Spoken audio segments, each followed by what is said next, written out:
Good morning, viewers. Today I am present before you with the famous Shakespearean sonnet, that is sonnet number 116, entitled True Love. Before I begin the podcast on the analysis of this sonnet, it is requested that you keep a notebook and a pen so that you can jot down the important points relating to this particular sonnet and can further develop them into your own notes. It is further advisable to use earplugs for better listening. So here I begin. True Love, a beautiful sonnet by the great writer of all ages, William Shakespeare, deals with the theme of love. Shakespeare was a graduate from the school of life. Though he was not educated at the famous universities of Oxford and Cambridge, but he had all the qualities which the student of these famous universities had. Shakespeare was a master in writing sonnets.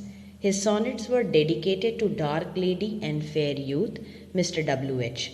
In his lifetime, Shakespeare has written 154 sonnets, out of which from 1 to 126 are dedicated to fair youth and the rest are dedicated to dark lady, that is from 127 to 154.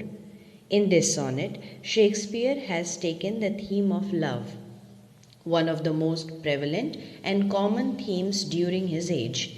Shakespeare was a great artist, and it is this artistry which brought him name and fame together. Now, we will focus on the theme as well as the meaning of this graceful sonnet. This sonnet deals with unconditional and selfless love. The sonnet portrays the philosophical truth that love is an eternal feeling which is boundless and infinite. This feeling is slave to human heart in which it thrives. Shakespeare is of the opinion that love is having its shelter and abode in human heart, and this is the place where love prospers. The abode of love is human heart since the beginning of the universe, and it will remain the abode till the end of it. The path of love is a mixed one, that is, craggy as well as smooth. The path of love has obstacles and hardships which the lover had to pass through. If the love is true, it will not budge to the impediments. It will not allow hindrances to hinder the marriage of true minds. True love is not with changes and alters with the coming of substitute. True love stands steadfast. It is upright, bearing the hurdles at every step of its journey. Shakespeare had used beautiful symbols and imagery to make his work worthy as well as outstanding. The poet further says that no matter where the ship is, no matter how tempestuous the sea is, the radiance will always reach the eye and guide it safely to the shore. The love is like the North Star, which is worthy. Though its height can be estimated, but its worth is beyond calculation.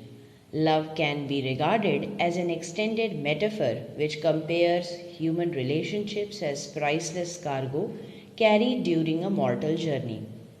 Here, the poet has emphasized on human bonds which are nurtured and cherished by true love only. The third quatrain of this graceful sonnet brings out Shakespeare's pet imagery of time. The time is here personified in the form of a compass. It holds the key to evolution.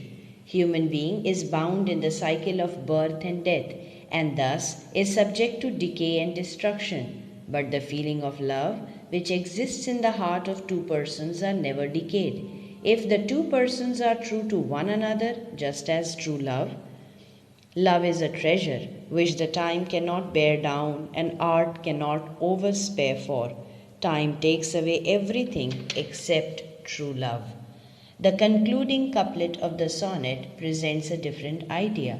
Shakespeare says in the concluding couplet that if whatever he has conveyed through the sonnet is false and errorsome, may he and his creations be forgotten, and if his ideas are wrong and baseless, then in this world no one had ever loved.